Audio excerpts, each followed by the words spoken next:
Vous avez sûrement déjà vu ce genre de photos sur Instagram. Les doubles expositions, ou concrètement le mélange de deux photos, ça donne ces résultats super cool. Donc aujourd'hui, je vais vous apprendre comment passer de ça à ça dans Photoshop. Parce que dans ce tuto, vous allez apprendre à mélanger deux images en 4 minutes. La première étape, ça va être d'importer le portrait de votre choix dans Photoshop. Après ça, vous allez vouloir le détourer. Là, vous avez plusieurs options, soit le détourage automatique, ou alors l'outil plume, ou bien n'importe quelle technique de détourage avec laquelle vous êtes à l'aise. Pour ma part, j'aime bien le faire manuellement avec l'outil plume.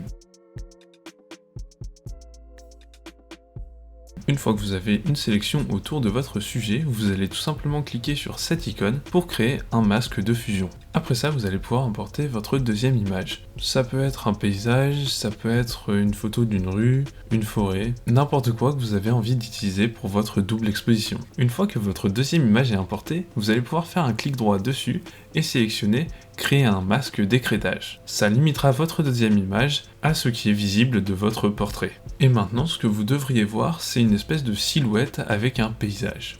En vous assurant d'avoir bien sélectionné votre deuxième image, vous allez cliquer sur la même petite icône que tout à l'heure pour encore une fois créer un masque de fusion.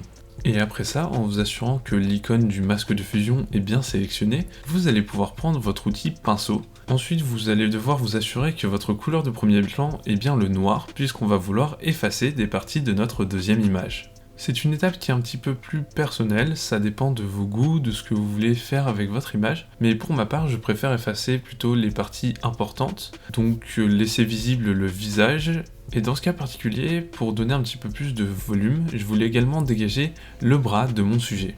Mon astuce pour une transition plus smooth entre les deux images, c'est d'utiliser un brush avec 0% de dureté. Mais vous pouvez également baisser le flux de votre pinceau et normalement ça devrait vous aider. Peut-être qu'à cette étape-là de votre création, vous trouvez que les deux images ne matchent pas complètement. Et donc on va s'occuper de ce problème tout de suite. Si vous regardez attentivement ma deuxième image, vous allez vous rendre compte que la plupart des tons sont plutôt rouges. Donc logiquement, je vais essayer d'ajouter du rouge sur mon sujet. Maintenant, je vous invite à faire le même exercice avec votre deuxième image pour identifier quel ton il manque à votre portrait pour que les deux images matchent un petit peu plus. Une fois que vous aurez identifié ce ton dominant, je vous invite à retourner dans Photoshop et à sélectionner la balance des couleurs. Assurez-vous de la mettre juste au-dessus du calque de votre portrait et également de créer un masque d'écrêtage. Puis vous allez ensuite pouvoir jouer avec les sliders afin de rajouter la couleur qu'il vous manque dans votre portrait. Dans mon cas, ce sera du rouge. Et cette étape, c'est le genre de détails qui font toute la différence. La dernière petite étape que vous n'êtes pas obligé de faire, c'est de créer un fond.